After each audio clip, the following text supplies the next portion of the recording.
कल हमने जो बात की वो था पार्लियामेंट संसद के ढांचे के बारे में कि भारत में ब्रिटेन की तरह संसदीय शासन प्रणाली को अपनाया गया है जिसमें संसद के 3 अंग माने जाते हैं। एक राष्ट्रपति, दूसरा राज्यसभा, तीसरा लोकसभा। तो कल हमने लोकसभा के संगठन या संरचना के बारे में बात की थी। आज जो हम बात करेंगे वो करेंगे लोकसभा की कार्य व शक्तियों के बारे में। तो जैसा कि हमने कल पढ़ा कि लोकसभा जो है वो संसद का निचला सदन है और भारत के लोगों का, जनता का प्रतिनिधित्व करती है। प्रत्यक्ष रूप से चुने हुए लोग लोकसभा में जाते हैं जिन्हें हम सांसद कहते हैं, मेंबर ऑफ पार्लियामेंट कहते हैं। लोकसभा की सदस्य संख्या मैक्सिमम पहले 552 हो सकती थी, जिसमें 2 अंगल भारतीय समुदाय के सदस्य चुने जाते थे राष्ट्रपति के द्वारा। लेकिन 2020 में 104वें संशोधन के बाद इसे खत्म कर दिया गया था। अब मैक्सिमम 550 हो सकती है, लेकिन 545 मेंबर चुने जाते हैं। उसके बाद इन सदस्यों की योग्यताएं, वेतन भत्ते, विशेषाधिकार, लोकसभा के अधिवेशन, उसकी गणपूर्ति, इन चीज़ों के बारे में हमारी बात हुई। आज हम बात करेंगे लोकसभा की शक्तियां एवं कार्य।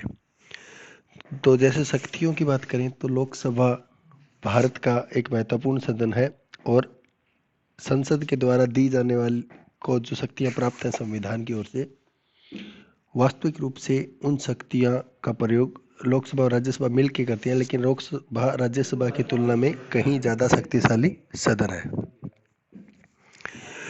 अगर लोकसभा की शक्तियों को देखें तो सबसे पहले वैधानिक शक्तियां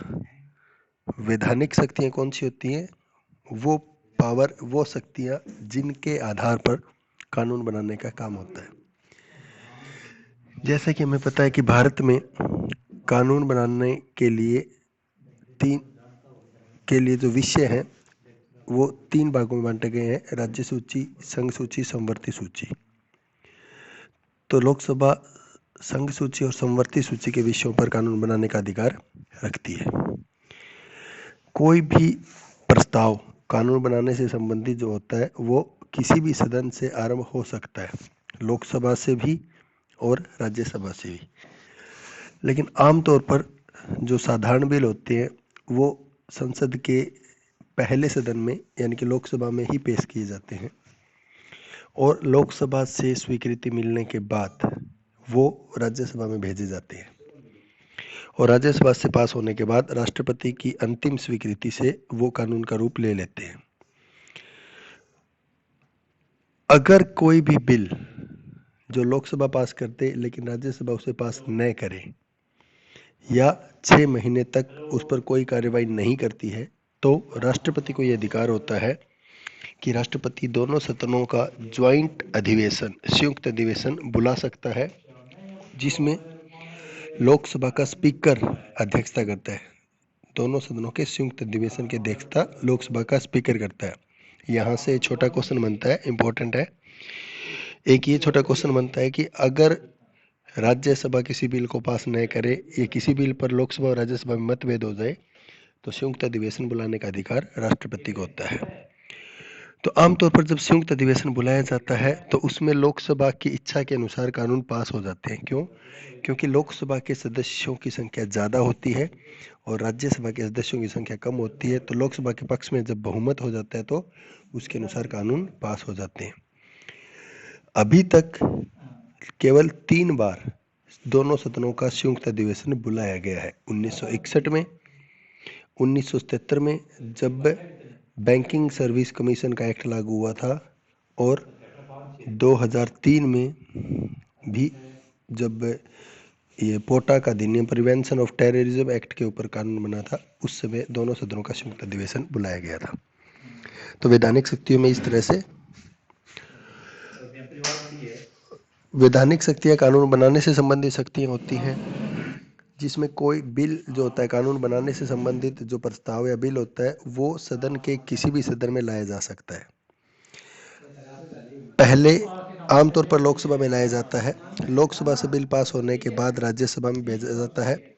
राज्यसभा से पास होने के बाद राष्ट्रपति की स्वीकृति से वो कानून बन जाता है। अगर राज्यसभा किसी बिल को पास नहीं करती या 6 महीने तक अपने पास लटका कर रखती है तो उस सिचुएशन में राष्ट्रपति दोनों सदनों का इकट्ठा अधिवेशन बुलाते हैं। उस अधिवेशन की अध्यक्षता कौन करता है? लोकसभा का स्पीकर। और आमतौर पर लोकसभा की सदस्य संख्या ज़्यादा है, इसलिए लोकसभा जैसा चाहती है उसी तरह से वो बिल पास हो जाता है। अभी तक केवल 3 बार दोनों सदनों का संयुक्त अधिवेशन बुलाया गया है, 1961, 1978 और 2003 में। गुड मॉर्निंग 2003 में। 1977 में बैंकिंग सर्विस कमीशन का कानून बना था, बैंकों के लिए कानून बना था। उस समय दोनों सदनों का संयुक्त अधिवेशन बुलाया गया 1978 के अंदर। उसके बाद 2003 में पोटा के संबंध में कानून बना था, प्रिवेंशन ऑफ टेररिज्म एक्ट। उस समय संयुक्त अधिवेशन बुलाया गया और सबसे पहले 1961 में दोनों सदनों का संयुक्त इकट्ठा अधिवेशन बुलाया गया था। ये चीजें इसकी वैधानिक शक्तियों के अंतर्गत हम लिखेंगे। उसके बाद है वित्तीय शक्तियां। वित्तीय शक्तियों की बात करें तो देश में सबसे महत्वपूर्ण एक देश का बजट होता है और बजट का विशेष स्थान होता है और लोकसभा का बजट के ऊपर पूरा नियंत्रण होता है। जो धन बिल है वो यानी बजट से संबंधित बिल है वो पहले संसद में सबसे पहले लोकसभा में ही पेश किया जा सकता है। राज्यसभा में बजट से संबंधित बिल या धन बिल पेश नहीं किया जा सकता। और धन बिल लोकसभा से अगर और वो भी राष्ट्रपति की पूर्व स्वीकृति के साथ लोकसभा में पेश किया जाता है। पहले राष्ट्रपति की स्वीकृति लेनी पड़ती है धन बिल पर, उसके बाद वो लोकसभा में प्रेजेंट किया जाता है। उसके बाद अगर लोकसभा उस धन बिल को पास कर देती है बहुमत के साथ, तब वो राज्यसभा में जाता है। राज्यसभा को केवल 14 डेज 14 दिन का समय मिलता है उस बिल पर निर्णय करने के लिए। अगर 14 दिन में राज्यसभा उस बिल को वापस भेज देती है या फिर 14 दिन में कोई फैसला कर लेती है तो ठीक है। वापस भेजने के बाद अगर लोकसभा उसे उसी रूप में पास कर दे तो राज्यसभा को वो पास करना पड़ता है। या अगर 14 दिनों में राज्यसभा कोई भी प्रतिक्रिया नहीं देती है, कोई भी निर्णय नहीं लेती है धन बिल के ऊपर, तो ये माना जाता है कि राज्यसभा ने वो बिल पास कर दिया। यानी कि केवल 14 दिन का समय होता है राज्यसभा को अपनी प्रतिक्रिया देने के लिए। 14 दिन से ज़्यादा समय तक धन बिल के ऊपर किसी भी सदन राज्यसभा का इंतजार नहीं किया जाता और वो बिल पास माना जाता है। अब जो धन बिल है उस पर राष्ट्रपति भी स्वीकृति देने से मना नहीं कर सकते। क्यों? क्योंकि जो धन बिल है वो राष्ट्रपति की पहले स्वीकृति लेने के बाद लोकसभा में पेश किया जाता है। तो इसलिए जो धन बिल है उस पर अंतिम निर्णय, अंतिम फैसला लेने का अधिकार किसका होता है? लोकसभा का। उसके बाद नेक्स्ट है कि लोकसभा का कार्यपालिका पर नियंत्रण। कार्यपालिका कौन होती है? मुख्य रूप से प्रधानमंत्री और उसका मंत्रिमंडल जो होता है वो कार्यपालिका माना जाता है। और विधानपालिका में पूरी संसद आ जाती है जिसमें लोकसभा और राज्यसभा दोनों सदन आते हैं। तो कार्यपालिका में जो सरकार होती है उसे कार्यपालिका माना जाता है। तो एक प्रकार से लोकसभा के सभी सदस्य मिलकर के सरकार के ऊपर या कार्यपालिका के ऊपर या मंत्रिपरिषद के ऊपर निर्णय लगाते हैं या उसके ऊपर नियंत्रण रखते हैं। वो कैसा होता है कि लोकसभा के अंदर जो मंत्री है उनसे प्रश्न पूछना, अधिवेशन के दौरान बहस करना, स्थगन प्रस्ताव लेकर के आना, ध्यान आकर्षण प्रस्ताव लेकर के आना, निंदा प्रस्ताव, अविश्वास प्रस्ताव, ये इन नीतियों पर चल करके कार्यपालिका के ऊपर ये लोकसभा द्वारा नियंत्रण स्थापित किया जाता है। प्रश्न काल की बात है, जैसे ही अधिवेशन आरंभ होता है पहला 1 घंटा फर्स्ट आवर प्रश्न काल के लिए निश्चित होता है। इस पहले घंटे में लोकसभा के सभी सदस्य स्पीकर की सहमति के साथ सभी मंत्रियों से प्रश्न पूछ सकते हैं। वो प्रश्न राष्ट्र के विकास से संबंधित हो सकते हैं, राष्ट्र में कोई समस्या है उससे संबंधित हो सकते हैं, सरकार ने जो घोषणाएं की थी उनके अनुसार सरकार ने काम नहीं किया, अपने वादे पूरे नहीं किए, उससे संबंधित हो सकता है, या किसी मंत्री से उससे संबंधित हो सकता है, और उस संबंधित मंत्री को उस प्रश्न का जवाब देना पड़ता है। उसके बाद है बहस के द्वारा नियंत्रण। कि बहस का मतलब है कि अगर लोकसभा के द्वारा कार्यपालिका की जो मान लो नीतियां हैं, सरकार की जो नीतियां होती हैं, उन नीतियों के ऊपर लोकसभा में सदन में डिबेट हो सकती है, बहस हो सकती है, पक्ष और विपक्ष के आधार पर आलोचना और समर्थन हो सकता है। और इस तरह से आलोचना के द्वारा या समर्थन के द्वारा या बहस के द्वारा सरकार के ऊपर नीतियां नियंत्रण रखने का काम किया जाता है। उसके बाद आता है स्थगन प्रस्ताव के माध्यम से। स्थगन प्रस्ताव क्या होता है? एक प्रकार से जैसे कोई लोकसभा का अधिवेशन चल रहा होता है और उस समय लोकसभा के सदस्यों को लगता है कि कोई ऐसा महत्वपूर्ण विषय है जो देश से संबंधित है, उसके ऊपर सदन के अंदर या संसद के अंदर डिबेट होनी चाहिए, बहस होनी चाहिए, तब लोकसभा के सदस्य स्थगन प्रस्ताव लेकर के आते हैं। और अगर स्पीकर उस स्थगन प्रस्ताव को स्वीकार कर ले तो जो लोकसभा की कार्यवाही होती है वो बीच में रोक दी जाती है और जो महत्वपूर्ण विषय होता है उस पर बहस आरंभ हो जाती है। और उस बहस के समय लोकसभा के सदस्य या सरकार या मंत्रियों की आलोचना भी की जा सकती है। उसके बाद है ध्यान आकर्षण प्रस्ताव। अब कई बार क्या होता है कि इलेक्शन के टाइम, चुनाव के समय सरकार काफ़ी वादे करती है और अगर उसके अनुसार सरकार काम नहीं करती है या कोई महत्वपूर्ण घटना देश में घट रही है, जैसे कि किसान आंदोलन हुआ या और कोई घटना घटती है, उसके ऊपर अगर सरकार कोई जवाब नहीं देती है या उस विषय पर काम नहीं करती है तो उस विषय की ओर ध्यान सरकार का आकर्षित करने के लिए ध्यान आकर्षण प्रस्ताव लाया जाता है, ध्यान आकर्षण प्रस्ताव पेश किया जाता है। और उसके बाद ऐसे प्रस्ताव में आमतौर पर मंत्रियों का या सरकार का ध्यान किसी महत्वपूर्ण विषय की ओर आकर्षित किया जाता है, खींचा जाता है कि पहले इस महत्वपूर्ण विषय पर काम होना चाहिए या बातचीत होनी चाहिए। उसके बाद है निंदा प्रस्ताव, यानी कि यदि लोकसभा सही से काम नहीं करती तो मतलब मंत्री परिषद या कार्यपालिका ढंग से काम नहीं करती तो लोकसभा के सदस्य उनके खिलाफ निंदा प्रस्ताव पास कर सकते हैं। निंदा प्रस्ताव पास होने पर मंत्रिपरिषद को त्याग पत्र देना पड़ता है और लोकसभा भंग हो जाती है। या फिर अविश्वास प्रस्ताव, यदि लोकसभा के सभी मंत्रियों के विरुद्ध, कार्यपालिका के सभी मंत्रियों के विरुद्ध लोकसभा के सदस्यों का विश्वास समाप्त हो जाता है तो वो अविश्वास प्रस्ताव ला सकते हैं। अविश्वास प्रस्ताव के माध्यम से पास करने होने पर लोकसभा के सभी मंत्रियों को या मंत्रिपरिषद को त्यागपत्र देना पड़ता है। लेकिन अभी तक भारत में कभी भी किसी भी मंत्रिपरिषद के विरुद्ध अविश्वास प्रस्ताव पास नहीं हुआ है। उसके बाद है न्यायिक शक्तियां। लोकसभा के पास कुछ न्यायिक शक्तियां, न्यायिक अधिकार भी है, जैसे कि भारत के राष्ट्रपति के खिलाफ महाभियोग चलाया जाता है तो वो संसद के किसी भी अधिवेशन में आरंभ हो सकता है। और संसद के दोनों सदन, लोकसभा और राज्यसभा, अगर उस प्रस्ताव को मान लो एक सदन पास कर दे, दूसरा सदन भी पास कर दे और कमेटी की सिफारिश के आधार पर वो प्रस्ताव फाइनल हो जाए तो राष्ट्रपति को अपना पद छोड़ना पड़ता है।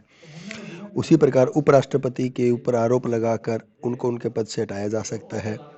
राज्यसभा के पास है ये आरोप लगाने का अधिकार, केवल राज्यसभा उपराष्ट्रपति के ऊपर आरोप लगा करके उनको उनके पद से हटा सकती है।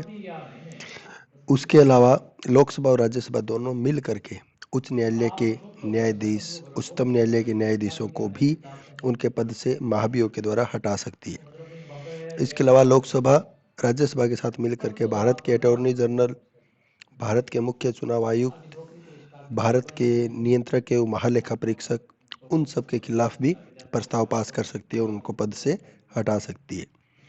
तो इस मामलों में हम कह सकते हैं कि लोकसभा के पास न्यायिक शक्तियां प्राप्त है। उसके अलावा अगर कोई लोकसभा के विरुद्ध गलत स्टेटमेंट देता है या लोकसभा की आलोचना करता है, जैसे कि 1974 में रतन चंद गुप्ता नाम के एक युवक ने लोकसभा की गैलरी में खड़ा होकर के नारा लगाया कि लोकसभा भ्रष्टाचारियों की संस्था है और इन सभी भ्रष्टाचारियों को फांसी पर लटका दिया जाना चाहिए।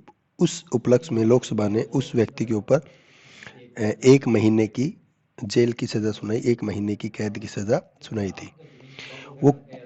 और इसी प्रकार 1978 में इंदिरा गांधी ने लोकसभा के विशेषाधिकार का उल्लंघन किया था,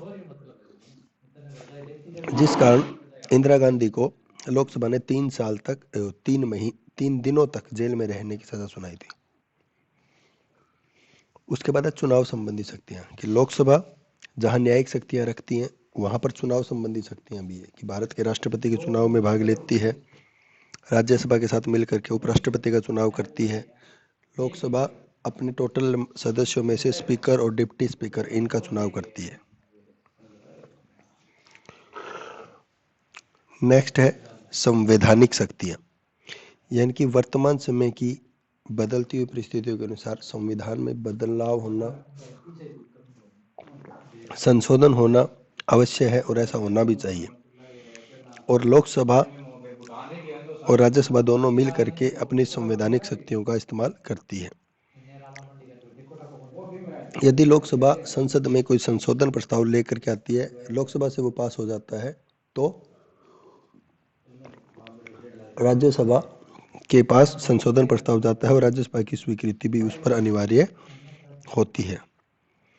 भारत में संशोधन करने की 3 विधियों को अपनाया गया है, जिसमें एक लोकसभा के साधारण बहुमत से, दूसरा संसद के विशेष बहुमत से और तीसरा संसद के विशेष बहुमत प्लस कम से कम आधे राज्यों की स्वीकृति के साथ संशोधन। और ये माना जाता है 42वें संशोधन में ये प्रस्ताव पास हुआ था कि लोकसभा द्वारा जो संशोधन किया जाता है